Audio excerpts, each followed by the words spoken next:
అందరికీ నమస్కారం.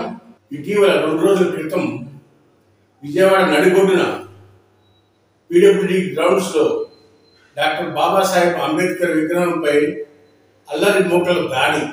ఈ దాడి వెనకమాల కుట్ర దాగుందనేది ఒక కోణంలో ఆలోచిస్తూ ఉంటే అర్థమవుతూ ఉంది. దానికి అనేక కారణాలు ఉన్నాయి. ఒకటి, వైఎస్ జగన్మోహన్ రెడ్డి గారు ముఖ్యమంత్రిగా ఉన్న టైంలో ఎన్టీఆర్ హెల్త్ యూనివర్సిటీ పేరు మార్చడంలో ఒక చేసిన తప్పు. ఎన్టీఆర్ హెల్త్ యూనివర్సిటీ పేరుని డాక్టర్ వైఎస్ రాజశేఖర రెడ్డి హెల్త్ యూనివర్సిటీగా పేరు మార్చడం వల్ల ఆ రోజు మేధావులు, ప్రజలు అందరూ కూడా తీవ్రమైన వ్యతిరేకతను వ్యక్తపరిచారు. పత్రికాముఖంగా కానీ లేదా ఛానల్స్లో కానీ సమాజంలో మేధావి వర్గం మొత్తం కూడా చాలా తప్పు అని ఖండించారు.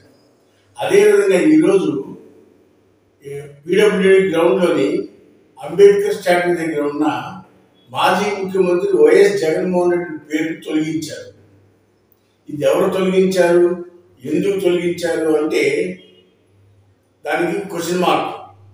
అయితే అక్కడ బయట చెప్పే సంఘాలు కానీ కొంతమంది చెప్పే వర్షన్ ఏ విధంగా ఉందంటే, ఇందులో ఎన్టీఆర్ హెల్త్ యూనివర్సిటీ పేరు తొలగిస్తానికి కారణమైన వైఎస్ జగన్మోహన్ రెడ్డి గారు ఆ రోజు అక్కడ తప్పు చేశారు కాబట్టి ఇక్కడ తప్పు చేశారని కొంతమంది వాదన. కానీ ఇక్కడ ఒక విషయం చెప్పక తప్పదు.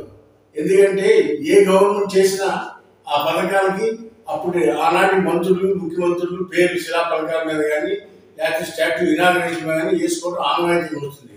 నాటి ముఖ్యమంత్రి జగన్మోహన్ రెడ్డి గారు చేసిన కార్యక్రమం కాబట్టి ఆయన పేరేశారు. ఇప్పుడు అంబేద్కర్ విగ్రహానికి ఏం చేయలేదు, అక్కడ గ్రౌండ్కి కానీ అక్కడ కానీ ఏం డ్యామేజ్ చేయాలి, ఓన్లీ ముఖ్యమంత్రి గారు పేరు తొలగించారు. అంటే కొంతమంది ఏం చెప్తున్నారంటే, మీరు నేర్పిన విద్య నేరజాక్ష అని, మీరు చేసిన పని మేము చేశామని కొంతమంది అంటున్నారు. పూర్వపదాల్లోకి వెళ్తే అంబేద్కర్ విదేశీ విద్య ఉన్న ఆ పేరును తీసేసి జగన్మోహన్ రెడ్డి విదేశీ విద్యను పెట్టుకున్నారు, దానికోసం తీసామని చెప్తారు. ఎవరు ఏం చేసినా ఇదైతే మనకి తప్పు అని ప్రజలంతా కూడా ముక్త కంఠంతో జగన్మోహన్ రెడ్డి గారి పేరు తీసేయటం తప్పు అని ఏ రాజకీయ పార్టీ చేసినా, వ్యక్తులు చేసినా ఇది తప్పు కింద అందరూ కూడా ఖండించాల్సిన విషయం అని చెప్పి మరొకసారి మనం చేస్తా ఉన్నాం.